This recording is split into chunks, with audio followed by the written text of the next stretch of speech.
G'day, Rob Catchlove, WaveConsulting, and just here to do a live stream. Was going to be live, but now less live, of a green wall. We're in inner city Melbourne, and east-facing external green wall. I'm just going to come out a little bit here. In fact, I'm just going to take myself out of the picture. This is a relatively big green wall. So you're going up there, the side of an apartment building and a cafe. It's actually the cafe's green wall. We're in a bit of a laneway, and interestingly, there's a development that's just coming up, being built at the moment. So this east-facing wall is going to start getting a little less sun. Look, in 2 minutes, I'll just try to give you a quick snapshot about why people put them in. Look, it's aesthetic, it's nature in the city. We've got 7 different plant species here. This one uses a particular cell structure. So these are hard plastic cells.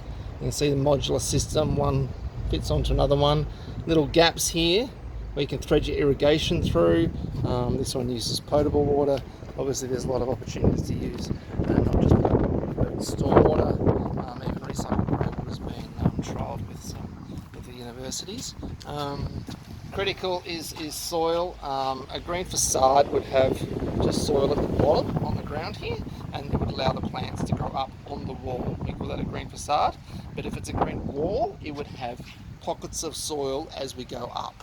So every single plant relies on the capacity and the nutrients in that pocket and the water. And so from a soil perspective, we need it to be light, because it's obviously, sitting up high, but we also need it to retain water. So there's a real balance there about getting a soil mix that can do both of those sort of things. We tend to kind of use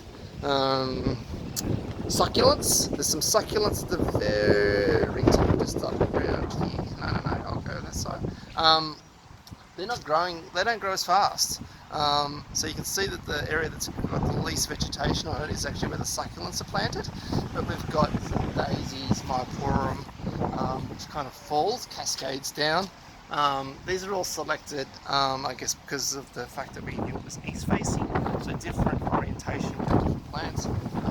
We've got some blue chalk sticks down here, really nice perspective and variation to the colour scheme. Interesting, these are meant to be fairly dormant over summer, but they're growing really well. So it has a timing irrigation system at the very top there. It gets watered twice a day. We intend to change that and have less water over winter. Ideally, you'd direct stormwater onto this. And depending on the kind of rainfall regime, it would get enough water, but it's the frequency that might be an issue there. A lot of the commercial walls definitely go for the more advanced water systems. They even have like top-up systems to recirculate the water, and even add in some small traces of nutrients to kind of keep topping that up as well. Look, we know research says that these kind of walls can reduce particulates in the air by 40%. Whenever we do thermal imageries of these, and I guess that's kind of like one of the cruxes of the green wall, is these can be, we took a photo of one, not this one, 2 weeks ago, that was 35 degrees cooler. So the asphalt, the concrete, gets up to 60, 65 degrees on a hot day, maybe more, on a 25 degree day. But the wall is in the 20 degree range. So that's the surface, doesn't necessarily kind of how much that influences the air temperature around, but it's definitely more comfortable if you're walking around that kind of environment. And what it's doing is less heat reflected off that building to the road as well. So it continually keeps cooling down this little microphone. I'm just going to find these and see if I can. There's a couple of bees floating around and butterflies. So yeah, look, biodiversity is another interesting kind of dimension to this as well. And obviously so important. So nature in the landscape bit of greenery. Could you grow herbs? Yes. Not, but depends. Vegetables, a lot harder. But yeah, here we are, looking really, really good. We have had a problem with the irrigation at the moment. The timer's playing up, so we need to fix that. And in some ways, to me, that reinforces the role of what we would call a passively watered system.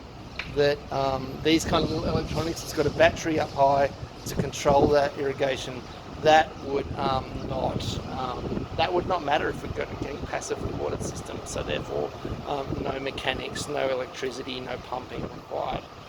And so often the other work that we do is to do with the way that we passively water by using water off the street.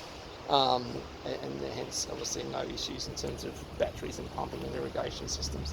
So look, thanks for checking this out, and have a nice day. Thanks, bye.